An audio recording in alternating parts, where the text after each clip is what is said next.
ఉన్నాయా? నువ్వు తల్లివి కాబోతున్నావు. ఇప్పుడు నీకు 4వ నెల. వాట్? నేను ప్రెగ్నెంటా? ఏం మాట్లాడుతున్నారు డాక్టర్ మీరు? నా పెళ్ళై 24 గంటలు కూడా కాలేదు.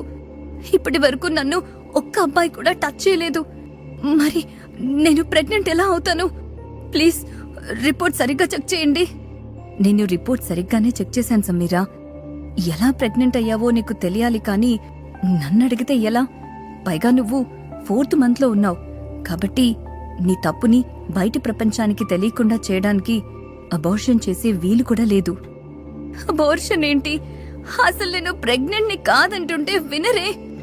నాన్న ఏంటి మౌనంగా ఉన్నారు? డాక్టర్కి ఏదో ఒకటి చెప్పండి. సమీరా ప్రెగ్నెంట్ అని డాక్టర్ చెప్పగానే షాక్లోకి వెళ్లిన గోపాల్ డాక్టర్ ముందే సమీరాని లాగిపెట్టి కొట్టాడు. ఛీ, నిన్ను చూడాలంటేనే అసహ్యంగా ఉంది.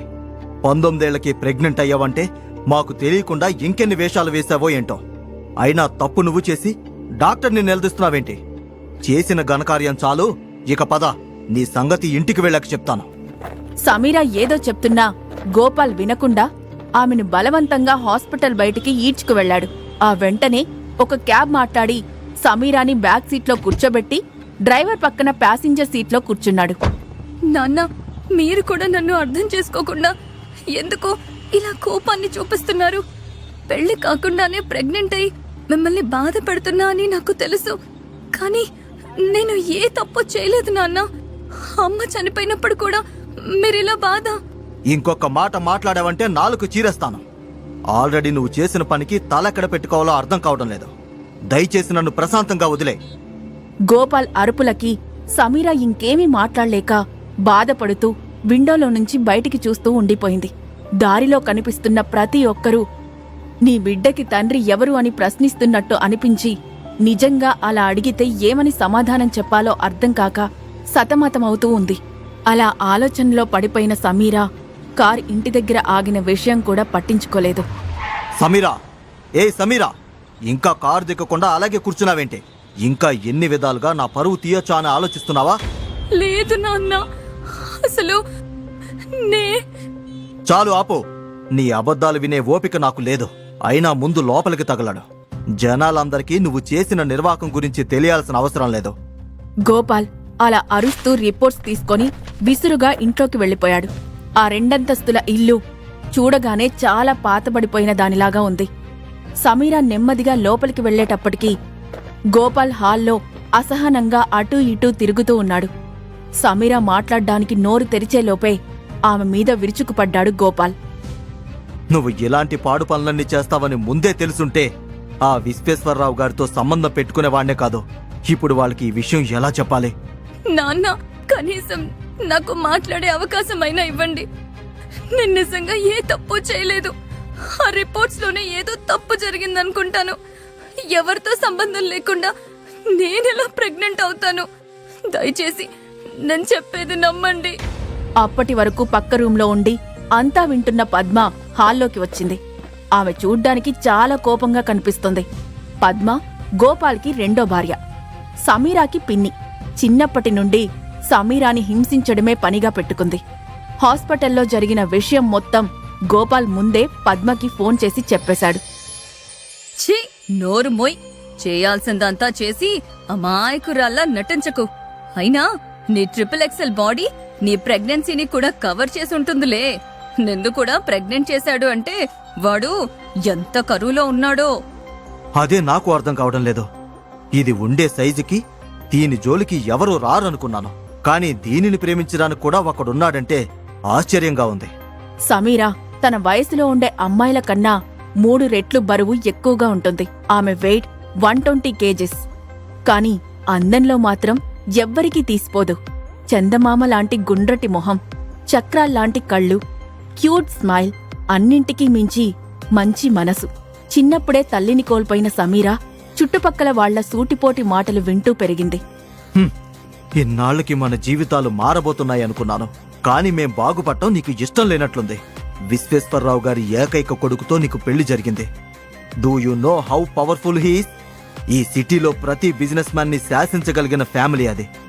మనకున్న అప్పులు, కోర్టు కేసులు, అన్నిటి నుంచి బయటపడేస్తానని మాట కూడా ఇచ్చాడా పెద్దాయన.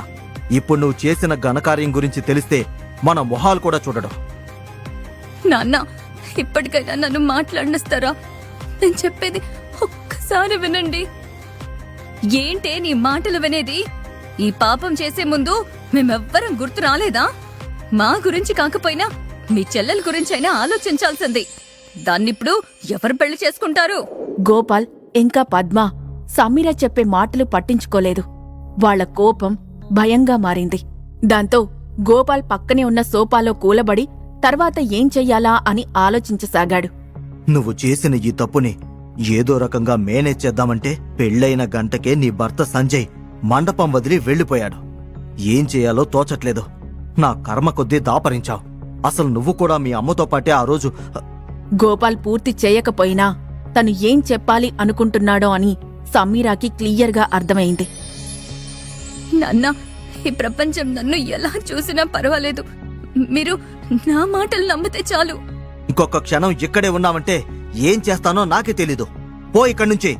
మరుసటి రోజు గోపాల్ తన ఇంట్లో ఉన్న సీసీటీవీ ఫుటేజ్ని చెక్ చేశాడు. గత 5 నెలలుగా సమీర అనారోగ్యం కారణంగా అడుగు బయట పెట్టలేదు. అది చూసిన గోపాల్ కోపం ఆశ్చర్యంగా మారిపోయింది. 4 నెలల తర్వాత సమీర గార్డెన్లో మొక్కలకు నీళ్లు పడుతూ ఉండగా ఒక స్పోర్ట్స్ బైక్ రైమంటూ ఆ గార్డెన్లోకి దూసుకువచ్చింది.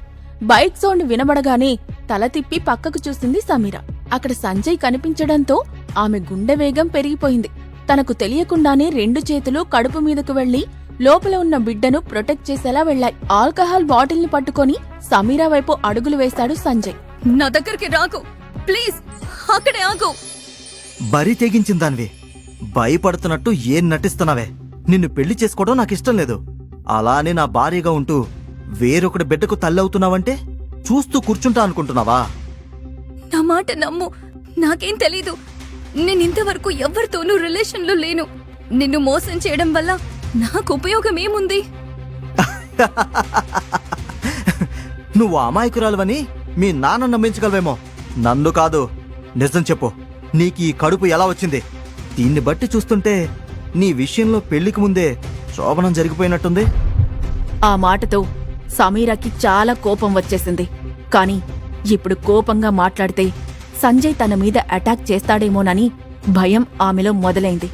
సమయానికి వాళ్ల నాన్న గోపాల్ కూడా ఇంట్లో లేడు. అందుకే ఉబికి వస్తున్న కోపాన్ని కంట్రోల్ చేసుకుంది. ప్లీజ్ అలా మాట్లాడకు. నేను ఏ తప్పు చేయలేదు. నాకంత అవసరం కూడా లేదు. తప్పు చేయకుండానే నీకు కడుపు వచ్చిందా? నా అదృష్టం బావుండి నిన్ను పెళ్లి చేసుకున్న గంటకే మండపం వదిలి వెళ్లిపోయాను. లేదంటే మీ తండ్రి కూతుళ్ళు మోసం చేసి ఆ పాపాన్ని నాకంటగట్టేవాళ్ళు. పెళ్లైన గంటకే ఎగ్జామ్ వంకతో మండపం నుంచి నేరుగా అబ్రాడ్కి వెళ్లిపోయాడు. వెళ్ళి మాట్లాడుకుందాం రండి. ముందు దాని కడుపులో పెరుగుతున్న బిడ్డకు తండ్రి ఎవరో చెప్పండి. దీని గురించి మీకు తెలిసే నాకు అంటగట్టారా? లేదు బాబు, దీని గురించి నాకు తెలీదు. ఎక్కడో ఏదో పొరపాటు జరిగింది. సంజయ్ అతని మాటలు పట్టించుకోకుండా తన చేతిలో ఉన్న ఆల్కహాల్ బాటిల్ని నేలకేసుకొట్టాడు. అతను పదే పదే సమీర కడుపు వైపే చూస్తూ ఉండడంతో గోపాల్కి కాస్త ఇబ్బందిగా అనిపించింది. సంజయ్, నువ్వు సమీరాకి విడాకులు ఇవ్వాలనుకుంటే అలాగే కానివ్వు. క్షణం పాటు ఆమె ఊపిరి పీల్చుకోవడం కూడా మర్చిపోయింది. ఉన్నట్టుండి ఆమె కడుపులో విపరీతంగా నొప్పి పుట్టడంతో కళ్ళు తిరిగి కింద పడిపోయింది. గోపాల్ హడావిడిగా అంబులెన్స్కి కాల్ చేశాడు. సంజయ్ మాత్రం అక్కడ జరిగేదాంతో తనకు ఎటువంటి సంబంధం లేదు అన్నట్టుగా చేతులు కట్టుకొని నిల్చున్నాడు. అంతలోనే సమీరా కళ్ళు మూతలు పడ్డాయి. ఆమెకొక చిన్న పాప వాయిస్ వినిపిస్తూ ఉంది. మమ్మీ, లే మమ్మీ, ఫ్లైట్ ల్యాండ్ అవుతోంది. 6 సంవత్సరాల తర్వాత కూడా ఇంకా ఆ చిన్న పాప వాయిస్ సమీర చెవులలో ప్రతిధ్వనిస్తూనే ఉంది. స్వీటీ మాటలకు ఉలిక్కిపడి కళ్ళు తెరిచింది సమీర. గతమంతా ఇంకా పీడకలలాగా వెంటాడుతూనే ఉంది. ఈ కలల గురించి ఎప్పుడు విముక్తి లభిస్తుందో ఏంటో. మమ్మీ, మనం డాడీని వెతకడానికి హైదరాబాద్కి వెళ్తున్నామా? నేను నీకు ఎన్నిసార్లు చెప్పాను స్వీటీ,